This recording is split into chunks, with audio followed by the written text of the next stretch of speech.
दोस्तों, एक दिन मेरे दोस्त ने मुझे फ़ोन करके कहा कि दवाई लेने के बाद भी उनकी मम्मी का बीपी बहुत ज़्यादा हाई है और नीचे नहीं आ रहा है। उनकी लाइफ के लिए हमें डर लग रहा है। ये कहते कहते वो रोने लगे। मैंने कहा चिंता मत करो, मैं एक नुस्खा बताता हूँ, उसे तुरंत बनाकर दो।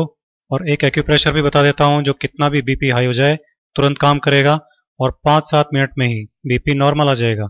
मैंने कहा कि एक कटोरी पुदीने की पत्तियां मिक्सी में डालो, साथ में 2-3 चुटकी काली मिर्ची का पाउडर और थोड़ा सा पानी डाल लो और इसको पीस लो। पुदीने की चटनी बन जाएगी। पुदीने की चटनी की 2-3 चम्मच तुरंत इनको खिलाओ। उन्होंने कहा कि हम अभी बनाकर इसे खिलाते हैं।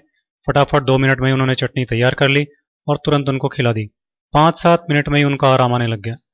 तब वो मुझसे कहने लगे कि पुदीने की चटनी कभी कभी हम खाते हैं, पर ये इतनी ज़बरदस्त दवा है हमको मालूम नहीं था।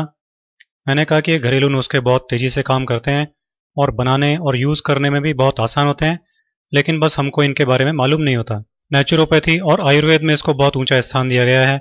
अब आप ऐसा करना कि अभी तो हर 2 घंटे से एक एक चम्मच ये पुदीने की चटनी को खिलाना और फिर कल से दोनों टाइम खाना खाने के साथ इसे खिलाना।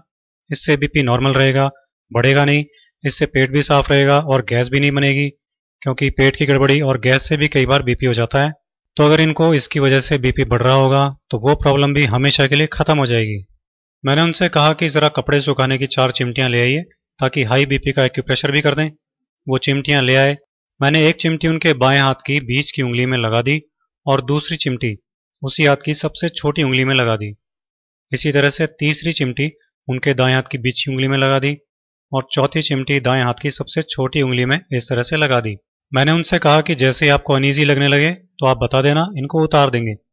5 मिनट बाद ही उन्होंने कहा कि अनईजी लग रहा है। तब मैंने उन चिमटियों को उतार दिया और फिर बीपी नापा तो बीपी नॉर्मल था।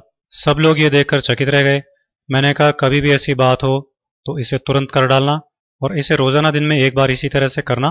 बीपी हमेशा नॉर्मल बना रहेगा, जान का खतरा भी नहीं रहेगा। सबकी आंखों में आंसू थे, लेकिन वो खुशी के आंसू थे, क्योंकि उनकी माँ की जान अब खतरे से बाहर थी। तो दोस्तों, आप भी हाई बीपी के इस बेहद आसान इलाज को यूज कीजिए, अपनी लाइफ सेव कीजिए और लाइफ बढ़ाइए। दोस्तों,